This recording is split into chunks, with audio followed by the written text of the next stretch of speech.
My sister-in-law stole my custom wedding dress to wear as a Halloween costume.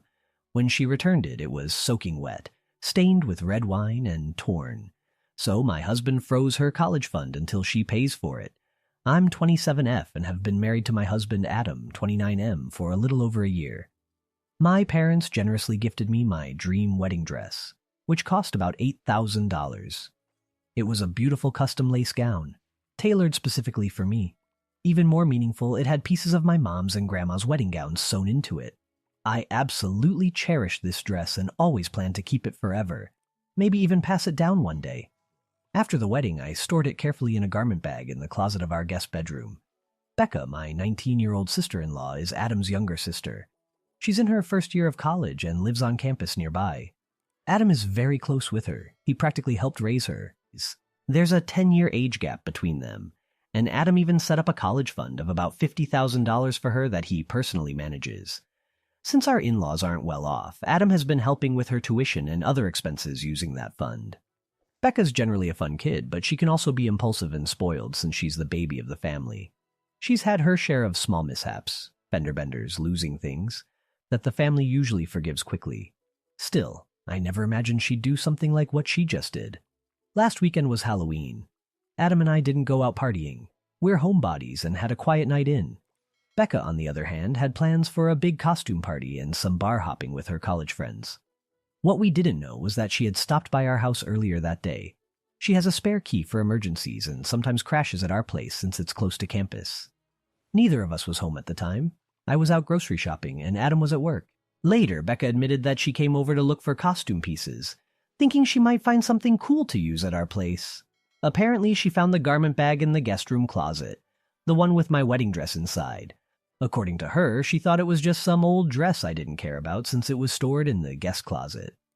She decided it would make a great angel costume or something for her night out. So, without asking, obviously, she took it and wore it to her Halloween party and bar crawl. My $8,000 custom wedding dress. I didn't even know any of this until the next morning.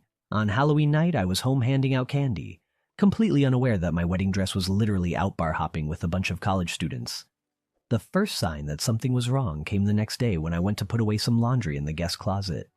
I noticed the garment bag was unzipped and empty. I completely freaked out. I searched the house frantically, thinking maybe I had moved it and somehow forgot. But deep down, I knew I hadn't.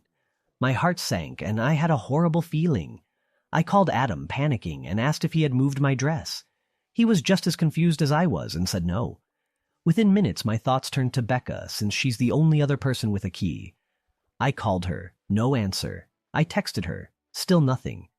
I even called my mother-in-law, hoping maybe she knew something, but she didn't pick up either. I was growing more upset by the minute. I actually drove to Becca's dorm to check in person. She wasn't there. Her roommate said she was out. A couple hours later, Becca finally called me back. She sounded oddly cheerful at first, which immediately rubbed me the wrong way. I asked her if she had been at our house and whether she had taken a white dress from the closet. She casually replied, "Oh yeah, I borrowed that white dress in the garment bag, hope you don't mind. It was just hanging there, and I needed something for a costume." I was trying to keep it together, but I was basically shrieking. "You mean my wedding dress? That was my wedding dress, Becca." She went silent for a second and then said she thought it was just some old dress and didn't realize it was that dress. Her apology was so half-hearted, just a weak, "Sorry?" At that point, I was shaking with anger. I told her to bring it back immediately and that she was unbelievably out of line to take anything from our house, let alone something so important. She texted that she'd come by later with it. But I wasn't about to wait calmly. I called my husband, who was also livid, and he left work early to come home. When Becca showed up at our house that evening, I was ready to explode. She walked in holding my wedding gown crumpled up in a plastic Target bag. It was soaking wet. The dress was wrinkled, stained red, and reeking of alcohol. As soon as she pulled it out, I felt tears well up in my eyes. It looked like a crime scene on white satin. There were huge red wine, or maybe cocktail stains running down the front and all over the train. The fabric at the bottom was ripped in places. It was basically ruined. I lost it. I burst into tears and screamed at her, asking what the hell she was thinking. My husband was furious too. He actually went silent from the rage when he saw the dress. Becca started bawling and said she was sorry, that it was an accident. She claimed a drunk girl at the bar bumped into her and spilled a drink all over the dress. The rip, she said, happened when she caught it on something. She kept insisting she didn't know it was my wedding dress and thought it was just a spare or a costume piece. I call BS. It literally looks like a wedding gown. Plus, who keeps an $8,000 dress just hanging around, unless it's important? Between my sobbing and Adam's deathly silence, Becca started getting defensive. Her apologies turned into excuses and blaming. "How was I supposed to know?" she said. "You left it in the closet just like any other dress. It's not like I did it on purpose." I yelled that anyone with eyes could see it wasn't a cheap party costume. The quality alone, the detailing, it was obviously not some random dress. She kept saying she was sorry, but then had the audacity to say I was overreacting because it's just a dress. I told her it wasn't just a dress, it was my wedding dress. My parents spent a fortune on it, and she had absolutely no right to take it, even if it had been a $10 thrift store gown. I was livid and crying, and Adam finally spoke up and told her to leave. Becca was sobbing as she walked out. I'll admit, in the heat of the moment, as she was leaving, I yelled after her that she owed me $8,000 for the dress. She screamed back, saying she didn't have that kind of money and I was crazy for expecting a 19-year-old to pay that. I shot back, "Well, you better figure something out," and slammed the door. Not my finest moment, but I was absolutely beside myself. That night, Adam and I just sat with the ruined dress, completely devastated. I cried. He tried to comfort me, but I could tell he was furious and hurt too. That dress didn't just mean something to me, it meant a lot to my family. Adam, who's usually calm and generous when it comes to his sister, was so angry that he said, "I'm not using another dime of my money on her until she makes this right." I want to be clear, I didn't suggest anything about her college fund or money. That was entirely his decision. The next day, my mother-in-law finally returned my call. She'd seen the missed call and by now obviously heard everything from Becca. She was gentle at first, asking what happened and if I was okay. I explained how destroyed the dress was and how upset we were. She said she was sorry it happened, but then tried to defend Becca. She said something like, "Becca's really sorry.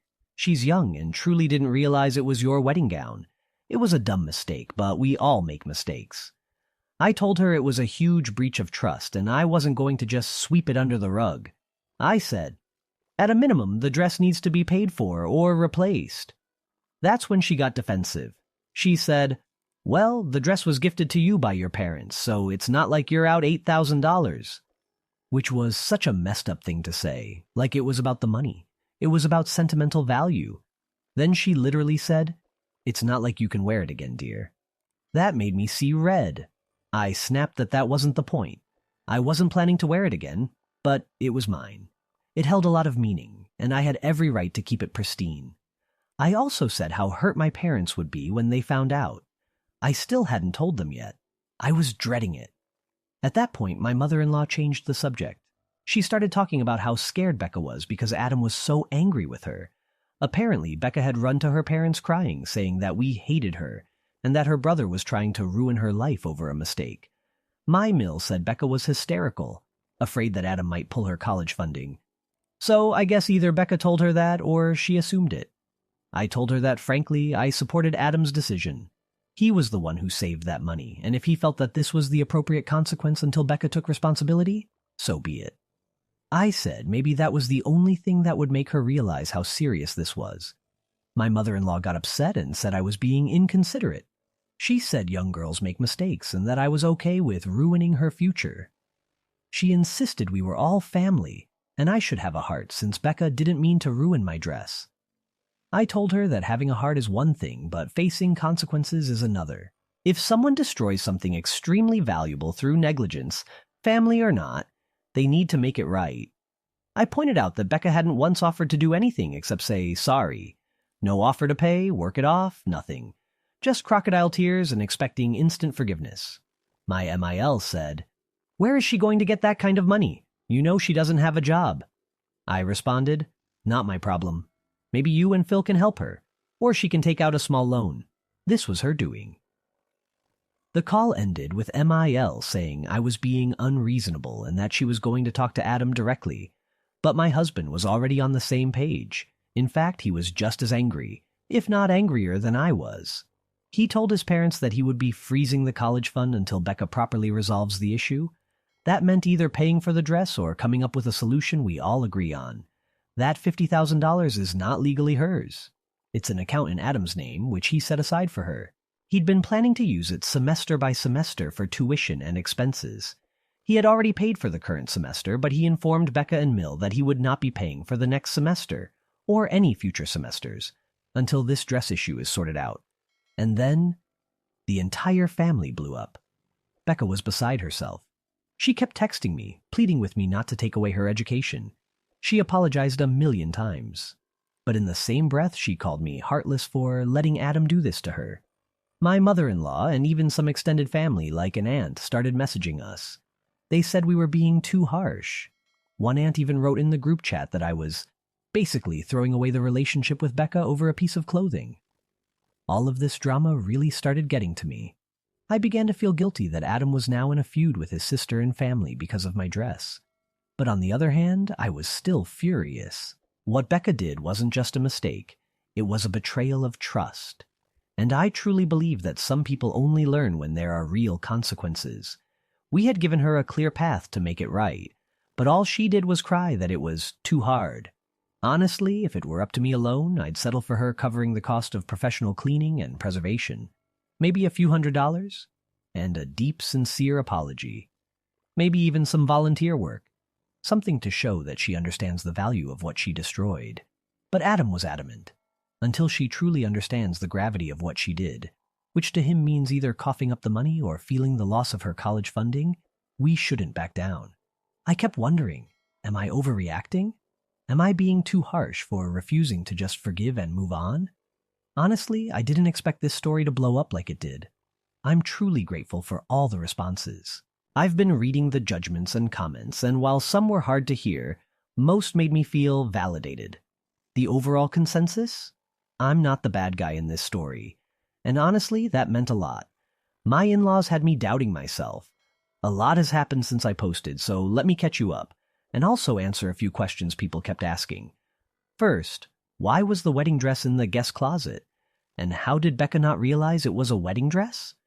After the wedding, I stored the gown in a proper bridal garment bag and placed it in the guest room closet. Our master bedroom closet is pretty small, and I didn't want Adam bumping into it all the time.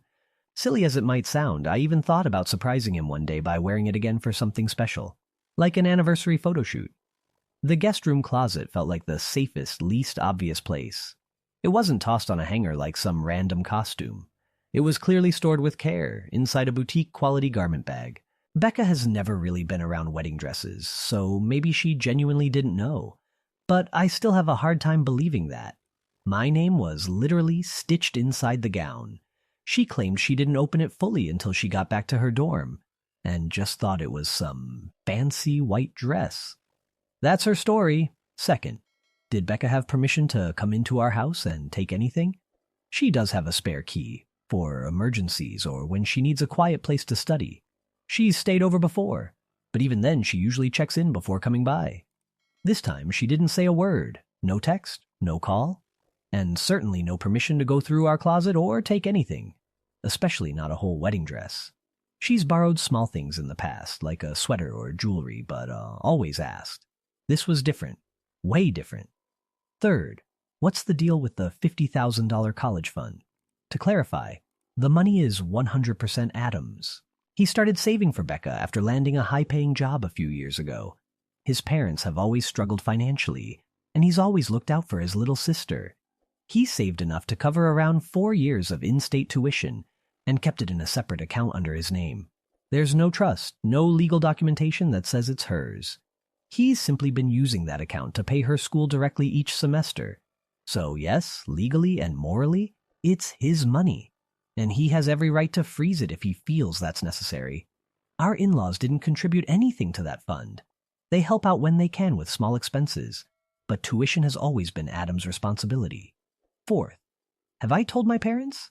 They're the ones who bought me the dress, and a lot of people said I should tell them everything. But I haven't yet. I'm waiting to see whether the dress can be salvaged.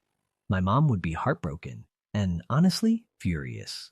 I just can't bring myself to fully tell her until I know more. Right now, I told her there was a small accident, and we're working on it. She was upset, but I played it down. If we end up needing to demand reimbursement, then yes, I'll have to tell them the full story. For now, Adam and I are handling it ourselves. 5th, can the dress be saved?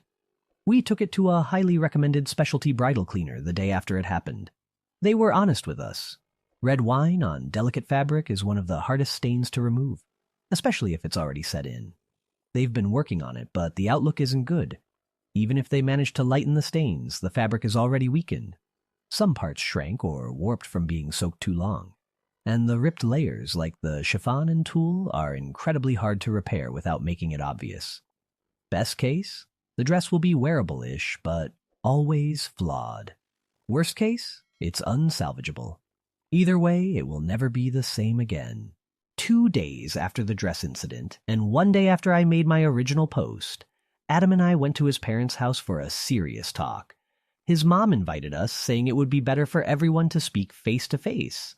I was still really upset and hurt, but we agreed to go. By that point, everyone had been talking through calls and texts, and it was getting messy. When we arrived, both of Adam's parents were there, and Becca had come home from college for the weekend. We all sat in the living room.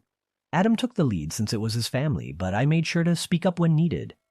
Becca looked red-eyed, like she'd been crying for hours. She barely looked at me. Adam's mom tried to open the conversation gently. We're all family here. Let's remember that we love each other and try to handle this calmly. Adam replied, I'll stay calm, as long as I hear some honest acknowledgement of what actually went wrong here. His voice was tight. He was clearly still holding back anger, trying to stay respectful, but firm. Then he turned to Becca and asked directly, What were you thinking? Explain to me how you thought it was okay to take any dress from our house without asking. Becca sniffled and said, I don't know. I just thought it was a party costume. I didn't think it was a big deal. I couldn't help it. I jumped in. I told her that even if it hadn't been my wedding dress, going into someone's closet and taking their clothes without permission is basic disrespect. She mumbled, I'm sorry. But it didn't sound sincere. It sounded more like a child whining after getting caught. Adam didn't let it go. He said her lack of judgment shocked and disappointed him. He reminded her that she of all people should know how much I treasured that dress. She was at our wedding. She saw the photos. It wasn't like the dress was a mystery. At that point, Adam's mom interrupted. She knows she messed up. Adam, she apologized. Can we please just move forward? I calmly said, moving forward means making things right. Saying sorry doesn't magically undo the damage. I haven't even told my mom yet because I'm so heartbroken over it. Then Adam's dad, Phil, who had been quiet the whole time, sighed and asked, What exactly do you want to happen now? I replied, At minimum, the cost of the dress needs to be reimbursed or a replacement needs to be bought. I know $8,000 is a lot, but when you ruin something that expensive and sentimental, there has to be accountability. I added that I'd even be willing to accept a payment plan, half now, half later, or whatever is reasonable. But some genuine effort needed to be made. As soon as I said the amount, $8,000, Becca started crying again, and Adam's mom looked visibly pained. She doesn't have that kind of money, she said. She's just a college student. How do you expect her to come up with $8,000? Adam answered before I could. Maybe by getting a job, or taking out a loan, or maybe you two help her. I don't care how. It's not our job to figure that out. Taking responsibility means solving your own mistakes, not expecting someone else to cover them. Adam's mom got defensive. We don't have that kind of money either. It was a mistake. Can't we find a less extreme solution? Then she turned to me and tried to bargain. What if we pay for the dry cleaning and maybe give a little something extra for your trouble? But $8,000? That's just impossible. I told her I appreciated the gesture, but a few $100s and a cleaning bill wouldn't undo what happened. That dress was custom-made. Replacing it isn't as easy as walking into a store and buying one off the rack. Even ready-made gowns in that style cost several thousand. At that point, Becca broke down. I don't have that money, she sobbed. If I had known it was your wedding dress, I never would have touched it, I'm sorry, but I can't afford this. And now I'm going to lose my college money. It's not fair. I didn't do it on purpose." That's when Adam snapped. "You're right. You didn't do it on purpose. But you did do it? And now you're more upset about losing your college fund than the fact that you seriously hurt someone? You think it's unfair that there are consequences? What do you think is fair? That my wife just forgets it happened and you get to move on like nothing's wrong?" Becca cried harder. Adam's mom pulled her into a hug, tearing up herself. She pleaded, "Please, Adam. She is sorry. This is just too much. You can't take away her education. Think of her future." Adam replied, "I am thinking about her future. I'm thinking about how if we let this go with zero consequences, then in her future she'll believe that sorry is enough to erase real harm." He paused. If someone wrecked her car, would she be fine if they just said sorry and walked away? Why should this be any different? Adam's dad, Phil, finally spoke again. He looked at Adam and said, "Son, I get it. I really do. But you have to understand, none of us can just conjure up money out of thin air. Neither can she. If you pull the college fund, you're basically shooting yourself in the foot. Do you really want your sister to drop out of school or take on massive debt? Is that what you want for her life?" Adam looked at him and responded, calm but firm. "What I want is for my sister to take ownership of what she did. I'm not asking her to suffer. I'm asking her to make it right. I'm saying that until she shows us, truly shows us, that she's taking responsibility, I won't keep funding her education." Then he added, "If she chooses to drop out instead of taking a temporary loan or working part-time to help pay for this, that's her choice. She's not a child. She's an adult who made an adult mistake." By this point, we were exhausted. The conversation kept going in circles. The family kept begging for mercy. We kept saying that mercy without accountability doesn't teach anything. It was tense. It was emotionally draining. I could feel tears forming again, but I held it in. I finally spoke up and offered something, anything, to try to break the deadlock. I suggested we all take a few days to cool off, and in the meantime look into possible solutions. Maybe we could find a way to replace the dress that didn't cost the full $8,000, like a secondhand gown or a discounted sample dress from a boutique. I said I'd even be open to Becca repaying us over time, something like a formal payment plan. Or maybe she could work part-time for my small business to help repay the cost at a fair rate. But I was very clear. We need a real commitment from both Becca and her parents that they would handle the financial consequences of her actions. Adam's mom looked hesitant but said, "We'll talk it over among ourselves. But please, Adam, don't do anything rash about the college fund just yet. She needs to register for next semester soon." Adam looked her in the eye and said, "That depends on Becca. If she comes up with a real plan to make this right, then I'll consider it. If not, she might have to skip a semester. That's on her." And that was it. The meeting ended shortly after. Everyone was emotionally raw. Adam and I got into the car, closed the doors, and just sat there in silence for a while. We didn't even turn on the radio during the drive home. We were both completely drained. So that's where things stood after the family meeting. No final resolution, no clear answers. But at least they knew. We were serious. No more brushing it under the rug. No more sweeping apologies without action. Later that evening, after we got home, I received a text from Becca. It was an apology, but it read like someone helped her write it. Maybe her mom, maybe both. She said she was truly sorry for not asking before taking the dress. She said she never meant to hurt me and that she didn't know how to fix things, but she'd be willing to do whatever it took to avoid losing our support for her education. Then she added something that felt manipulative. She said this whole situation was making her feel like a horrible person and that she was having panic attacks about her future. I didn't reply. I needed space. I was still too angry, and I didn't want to say anything I'd regret. For now, Adam and I are holding our ground. We've made it clear. If Becca wants forgiveness, it starts with action, not just tears and guilt trips. She needs to come up with a way to make this right, even if only partially, or she's going to face real, life-altering consequences. The ball is in her court now. 1 week later, hi again. It's been about a week since my last update, and a lot has happened, some of which you actually predicted. So first of all, thank you to everyone who gave thoughtful advice and perspective. It helped more than you know. Let's start with the dress. We finally heard back from the bridal cleaning specialist. They did their best, but the verdict was devastating. The dress is ruined. The red stains faded slightly, but they're still clearly visible. In some places, the fabric has taken on a permanent pinkish-brown tint. The delicate materials also shrank and warped where they were soaked for too long. As for the tears, they can technically be mended, but the dress will never look right again. The cleaner told us they had already done one round of treatment, and if they went any further, the fabric might break down completely. In other words, trying to fix it more could destroy what's left. So I had to accept the truth. My wedding gown will never be the same. It's officially a loss. They charged a small fee for the cleaning attempt and returned the dress, still torn and stained. I actually cried again when I picked it up. I felt embarrassed sobbing in front of the shop owner, but she was kind. She told me, "This happens more often than you'd think. Red wine is a nightmare on wedding dresses."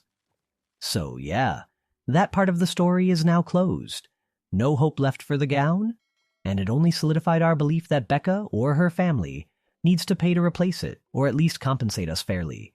The cleaner even gave us a written statement confirming that restoration to the original condition is impossible. We might need that if we pursue legal options or insurance. Speaking of family, after the big face-to-face meeting, things went quiet for a few days. I think everyone needed a breather, and maybe they were talking things over privately. Adam and I tried to enjoy a calm weekend. We even went on a hike to clear our heads. But the silence didn't last. On Monday, Becca apparently told some friends and cousins her version of the story. A very edited version. And it spread, especially online. I started noticing strange energy from a couple of my own friends. They asked vague questions like, "Is everything okay with your in-laws?" Or, "What's going on with Becca?" At first, I thought maybe word was just spreading through the family grapevine. But then I saw the post.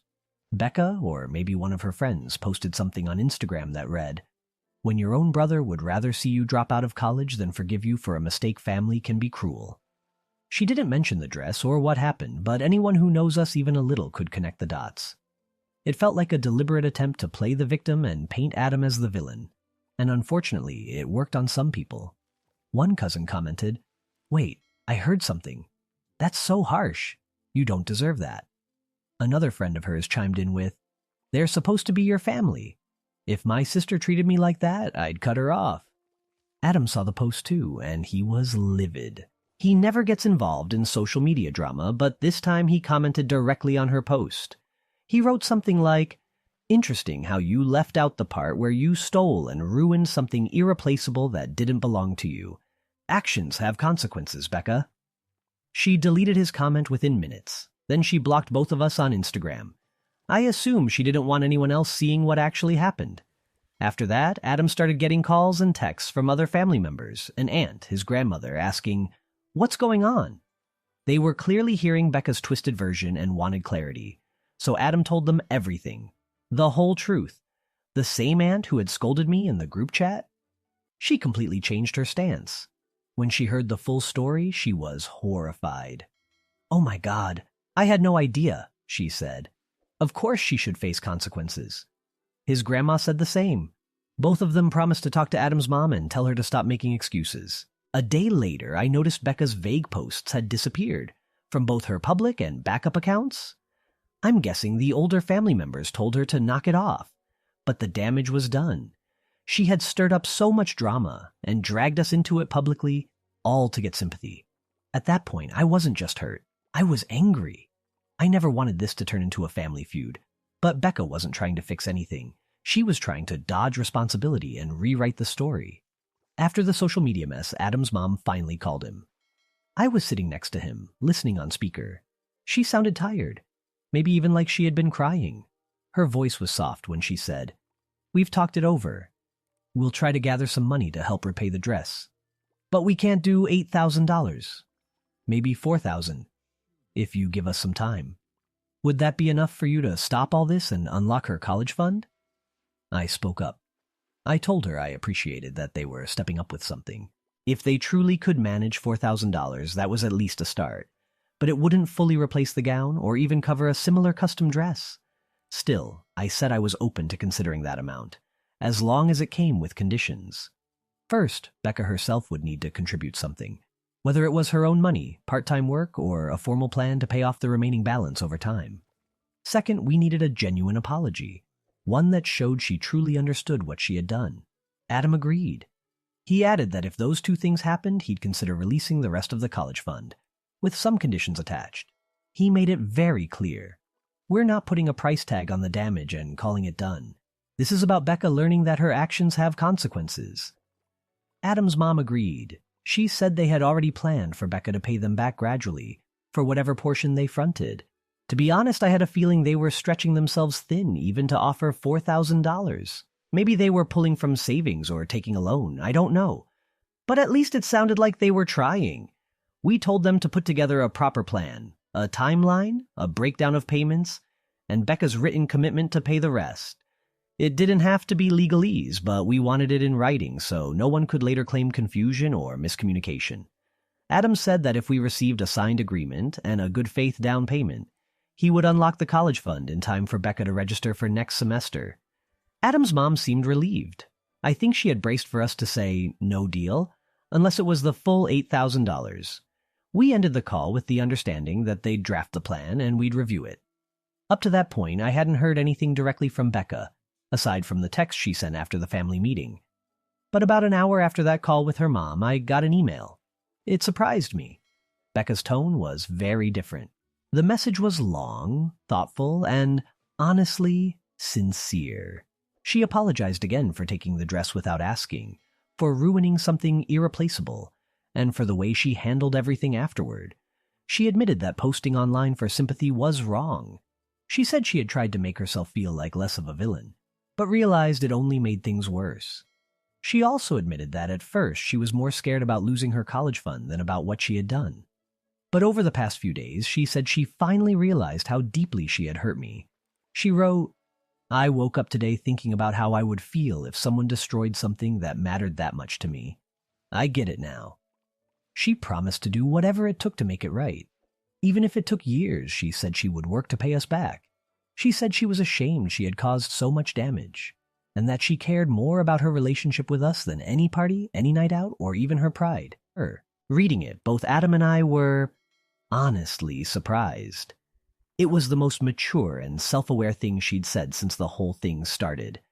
I didn't respond immediately. I wanted to take my time and not rush a reply just because the tone had finally shifted. But when I did respond later that day, I thanked her.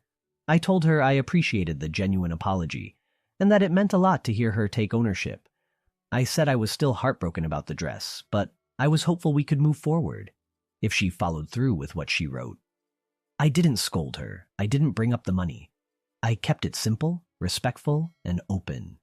After all the tension, it finally felt like maybe, just maybe, things were starting to move in the right direction. A few days later, something unexpected happened.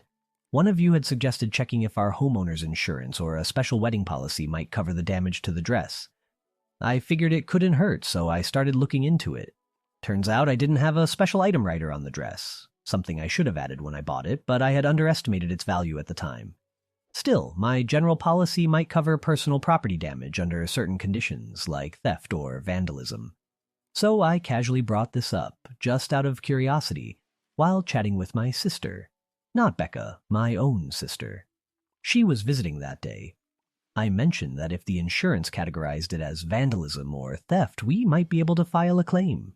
My sister kind of laughed and said, well, it was basically stolen and vandalized by your sister-in-law. We both chuckled.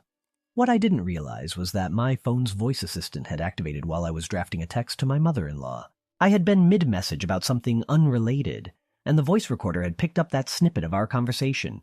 Then it sent. Yep. My MIL received a partial voice-to-text message that said something like, it was basically stolen and vandalized by your sister-in-law. She was not happy. She called immediately, upset that we were using words like stolen and vandalized. I quickly explained that it was out of context and that we were just talking about possible insurance terms, not accusing Becca of criminal behavior.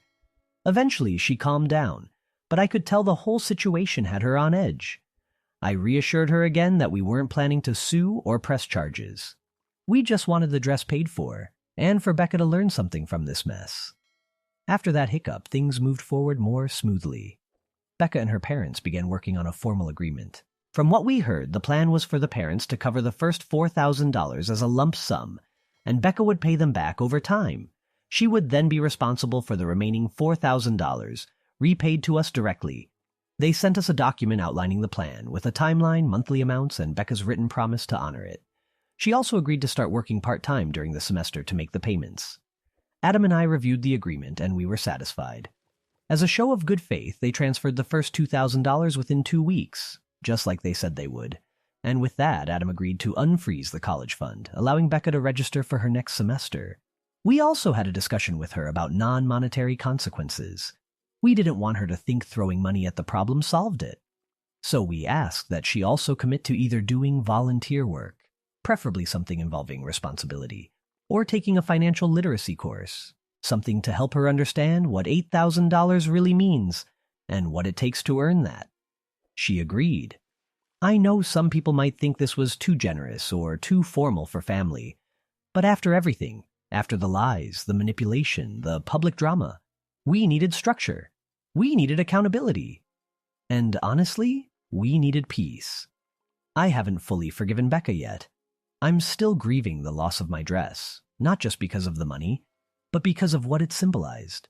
It was more than fabric. It was my mom, my grandmother, my wedding day, my memories, all in one garment. And it's gone. But I do believe in second chances. Becca's email and her actions since feel like steps in the right direction. And if she follows through, maybe one day we'll look back at this as a turning point. For now, I'm hopeful. The trust may take time to rebuild, but at least finally she's starting to rebuild it.